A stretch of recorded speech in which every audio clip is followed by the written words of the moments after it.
Cat Mansa's a bad mother. And we're live. Hello, everyone. My name is Mansa. This is Mansa the Great Show. And the name of the show today is How I See It. This is something new. It's a new format, a little different from what I usually do. Where I'm just going to talk about things the way I see it. Now, you may or may not agree. I'm no scientist. I'm not a historian. I'm not a professor in Black history and all these things. But this is just how I see it in my years of living on this planet. All right. Today I'm going to talk about. Well, first before I begin, my name is Mansa. Not my name that I was given at birth, but it's the name that I chose for myself. Because part of what I've learned throughout my years on this planet is that it's time for us as a people to start identifying ourselves and helping us to progress further, as opposed to carrying the names of the people who gave us these names or whatever. So yeah, I call myself Mansa today. That's one of many names. Some of you may know me by different names out there as time went by that ran into me or whatever. But yeah, it may change up from time to time. Mansa is simply a name out of Africa that means emperor or sultan. Uh, Initially, it was Mansa Musa, and that's a whole other story. Musa was a great sultan that lived in Africa. That was very wealthy, built a lot of educational institutions and mosques, and spread his wealth throughout the land over there. If you want to know more about that, you can always look it up. There's a lot of information, good information about him online. But again, I'm Mansa, the Emperor, and I'm Emperor today of Twitch. That's what I'm doing. So today I'm just going to talk a little bit about where I'm from. As you can see in the backdrop, there's a railroad train. That's the JJ train that used to run down Myrtle Avenue. The double J train used to run down Myrtle Avenue, and that was an elevated train. This was back in the 60s when I was up there. That's how young I was. This was the 60s, and I lived in that building. In the background there, if you look behind the trains, you see the tallest building back there. I lived in the one on the left side. That's two buildings actually, 919 and 921 Myrtle Avenue. In the foreground, that's actually 99. There's some people in there too as well. But we all went to school together back then. You know, all the kids were the same age, went to school, you know, together, fought together, played together, all that kind of stuff. That's why I want to talk about these things because I'm from the hood. I'm from what people call the hood. I'm from the projects. You know, I lived there. Whatever the project was, I think I'm figuring that out now. I think it was some people that wanted to pile up some other people on top of each other and put up a lot of liquor stores and drugs in the community and see what would happen. It was an experiment or whatever, and it went awry because every project in America, I think, has failed, failing, or just plain old torn down. But anyway, let's get back to the Double J train. Double J train was torn down in some part of the 60s. I don't even remember where. I guess I probably should have looked that up before I got on here. But the thing I remember most about it is that I was terrified about this train. Uh, why was I terrified? Because I guess today I realize I have a slight problem with heights. I mean, I could stand on a rooftop and not feel, one way or another about it, but if I stand on the edge, then I overthink it or whatever. And this is how I felt about this train. 5 or 6 years old, I can remember my mother dragging me and my two sisters, my two siblings, up on this platform to take us downtown to Hoyt and Skimmerhorn. That's back in the days when they had a McCrory down there, an A&S, a Mays, Woolworth, stores you don't even hear about anymore. But she would drag us down. I remember because I used to get apple turnovers down there. I was always a foodie. But anyway, she would drag us onto this train, and just standing there and looking down at everything, and with no railings, as you can see, there's no railings on one side or the other because it's a train platform. But what did I know? All I knew was I was standing on this platform up in the sky and it looked like I was going to fall off to my death at any moment. And it always petrified me. No matter what I was holding on to or who was holding me, this terrified me standing on this platform.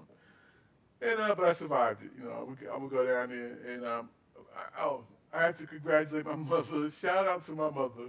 I'm not going to name her name online or whatever, but shout out to her for having three children, one after the other. What do they call that? Like Irish twins or something like that? Well, we would have been Irish triplets. Not that we were Irish in any sense of the word, but that's some kind of nickname I recently heard. Because we were one, two, and three.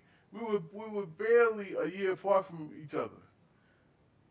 Mom and dad was busy. And now I understand why my mom's a little bit, me and my sisters always knew it, even in our preteens, whether my mother was a little bit off centered or whatever. But when you're raising three little kids, in the projects, father's at work all day.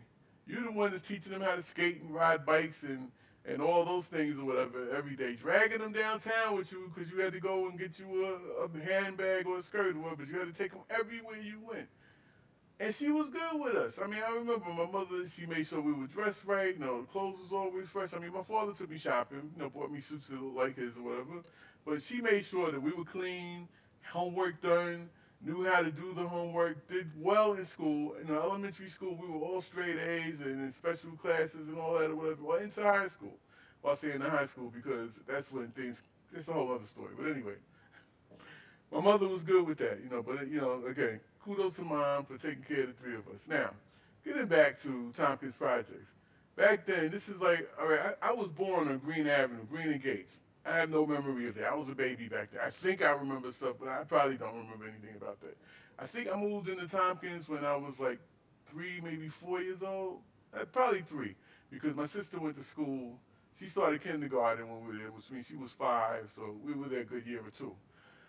All right, when we were little, that age or whatever, the projects were new as a matter of fact. The Tompkins projects has just recently been built, and it was a lot of young children there. I mean, like all projects or whatever, a lot of young parents with several children or whatever, struggling, trying to make ends meet, And my father always said that it was a place to get yourself together until you were ready to move on or whatever. I mean, if that was your goal. If you were content where you were, whatever, hey, shout out to the people that's still there that wanted to be there, whatever. I'm not mad at you, but it was put in me that this was a place that I wasn't going to stay. Back then, I didn't know one way or another. All I knew is I had a million friends because as you can see, those buildings back there, all of those apartments had kids, and those were two 16-story buildings, and I think there were like maybe 2 or 3 out of the whole project that were that tall, and the rest were like 9 stories, I think. Can't remember. It's been a long time ago. But that's a lot of kids, and we all, like I said, all the kids that were my age, we went to the same school together. We rode our bikes together. We had massive relay races on our bikes or whatever. We played ball together. We played basketball. Some of the best basketball players were when I was in elementary school. I thought these guys were like pros, all stars. I wasn't great at basketball. I played a little bit back then, but I wasn't great at it. Baseball, was never really my thing. But yeah, we all knew each other. We knew each other. We played with each other. We fought with each other.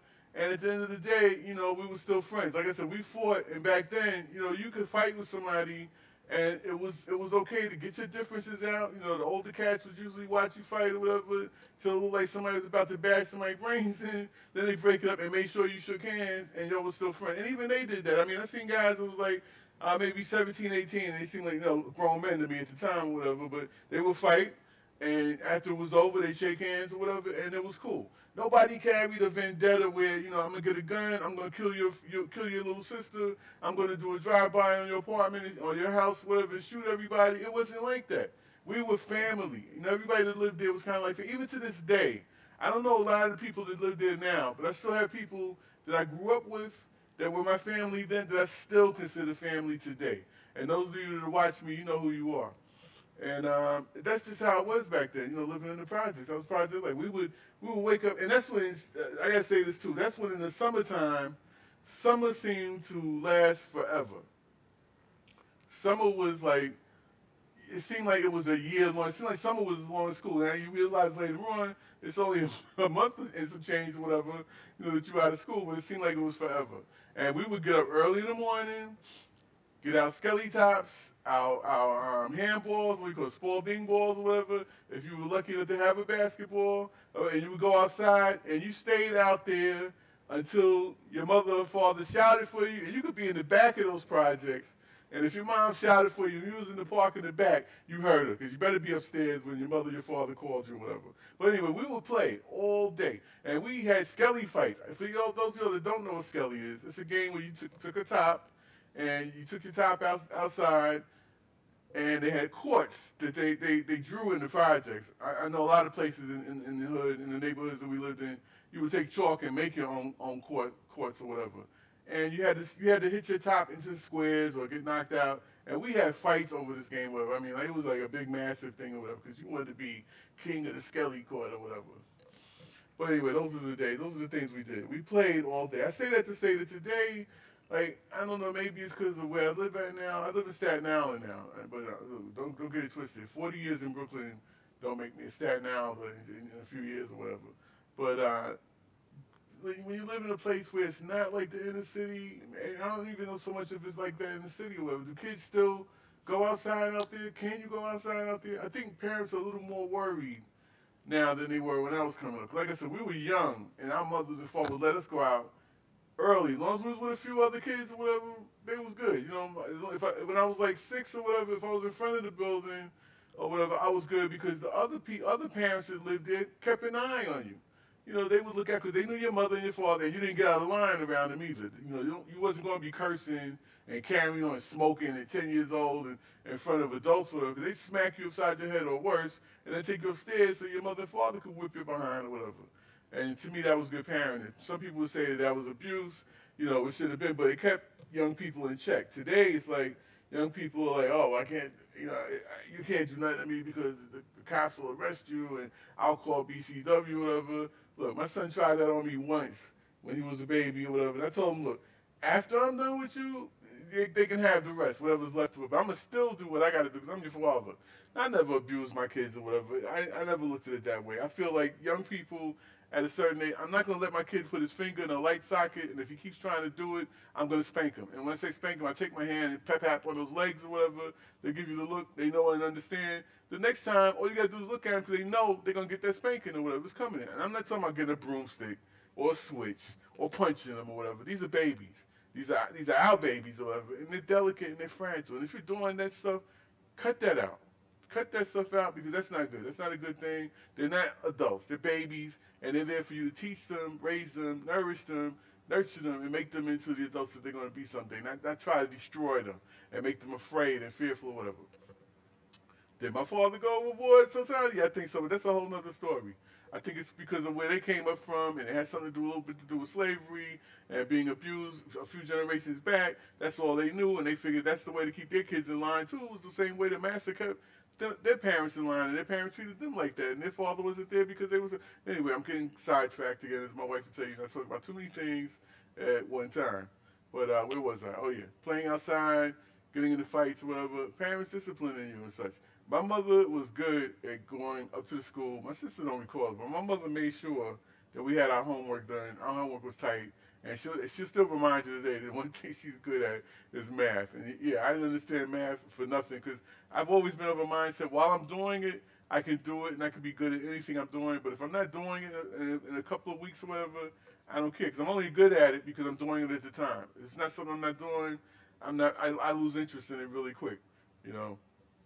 But like I said, that was the neighborhood back there. We would go from like, okay, you can't see it from here. Well, you can see beyond where I lived at. You can see, the Tompkins. I mean, this is the Tompkins projects up here, and then beyond that, if you go to the end of the train, that's the Sumner houses behind it. I believe it was at the end of the Tompkins. Well, if you once you cross the next street over, you're in the Sumner houses. If you go back this way, um, towards Nostrand Avenue, because this is Tompkins Avenue and Myrtle. And if you go back the other way, like where the train is heading, you'll see the Marcy houses. Shout out to Jay Z, that's where he's from. Whatever, don't know him, probably a little kid back then. I might have ran into him or something once or twice. I think he's a lot younger than me, so I wouldn't have ran into him. But anyway, that was Marcy houses. Marcy houses, when we first, now Marcy was an old project back then. Well, older than Tompkins. I don't know, maybe it was 10 years old or whatever. But it was a lot of buildings, a lot of lower buildings, but a lot of them. And I guess all areas have a fear of the other area because a lot of people I knew back then in the '60s or whatever, well, they didn't want to go into Marcy because it was a territorial thing. Oh, well, your project's this, not my project's that, or whatever. So I remember me and a friend of mine, whose name I'm not going to mention, but God bless his dad. He was like my little brother. Not going to mention his name, Curtis. Curtis lived on the same floor I lived in, and I know he's a little younger than me, and when we would walk past there was a bike store on Myrtle Avenue we had to go to because I love my bike. I was always getting horns and foxtails and stuff to put on my bike. So they had the chopper bars on them, and the high rise on bikes or whatever, with the stick shift in the middle of it. And I would tell them, yo, look tough, so nobody on the bar. So we would walk by, and and try to put on our best tough guy faces or whatever as we walk past Marcy. Nobody ever bothered us though. Same thing we used to work because we would go all the way from where we lived at, and I'm talking about we had to be like I had to be like maybe 9 or 10, and he was more like cause a couple of years younger. He was like 7 or 8, and we would walk by ourselves all the way down Myrtle Avenue till we got to Broadway, and there was a Woolworths down there. I believe it was Woolworths, and we would find Hot Wheels cars in there. That's all I'm gonna say about that. We found a couple of Hot Wheels cars in there. We stopped doing that though. I did that maybe once or so. I'm not a thief. Never been a thief, but I guess it comes with the territory. You know, these are things I learned from the cats where I lived at. You know, I hustled in those stores down there too. I mean, I used to pack bags with all that at an early age. Pack bags, make some change, or whatever, and could go in there and buy my own cars or whatever. Hot Wheel cars, I think they were less than $1 back then. But anyway, yeah, this is where I lived at, and this is where I played at. I had fights. I had a fight like almost every day, and it wasn't because I was a bully or because people were looking to fight me or whatever. Uh, I had a sister who had a big mouth, and not just a big mouth, but she was a tough person. And she would start a lot of stuff. My younger sister, she's only a year younger than me. But I think she was tougher than I was because she wanted to fight people. She wanted to start mess with people, get people to mess with her. And I couldn't stand there and watch them mess with my sister and not have nothing to do with it. Especially, I'm talking about guys. If she fought a girl, go fight the girl, and if the girl beat you up, then well, you probably shouldn't have started with her, whatever. But she would start stuff with guys that were my friends, and then they went to hit my sister, then I had to get involved. Sometimes I won, sometimes I lost. You know, I can't win every fight. And like I always tell people too, that these so-called tough guys, whatever. If you ain't lose a couple of fights, you ain't been in enough fights because ain't nobody that fought every day won every fight. You know what I'm saying? Muhammad Ali didn't win every fight. He won a lot of them. He won most of them, but he didn't win every fight. You know, so you gotta win some to lose some, and you learn as you lose some. Not saying I'm an expert fighter or boxer today. I don't know what the hell I'm doing out there. I'll run you over with my car is what I tell people now. I'll sit in my driveway and wait you cross, and I'll run you over with the car. But yeah, getting back to the point I'm making though, um, I lived in those buildings. It was a predominantly it was people of color. I'll put it that way, because it wasn't all black. It wasn't all Hispanic or Latino. You know, I don't know what variety of black, because even then, when I didn't realize until I moved out of there that there were people that were from the Caribbean, or that there were more Latin people than Puerto Ricans or whatever. I thought everybody was either African American or Puerto Rican. That's how gray it was. Like I said, I was 10 years old, so what did I know? But a lot of my friends were Latin people. I ate at their house, ate food at their house, but they ate at my house. We played together, whatever. Which is why I don't understand when I look at some shows on TV, like they talk about the West Coast and California, whatever, the Chicanos and the black gangs that don't get along, whatever. We get along well up here because we know we knew we were family up here. And yeah, some of my best friends. But anyway, you know, this is where I lived at. This is where I went to school at, and this is where I stayed till things went south with my mother and father. Yeah, and that happens a lot with a lot of people that live together and are married. Everybody don't last. Everything doesn't last forever. It wasn't always perfect. My father worked hard. Um, I'm told he was a good-looking guy. You know, he was younger. He looked like me, so I guess he was a good-looking guy. Well, I looked like him rather.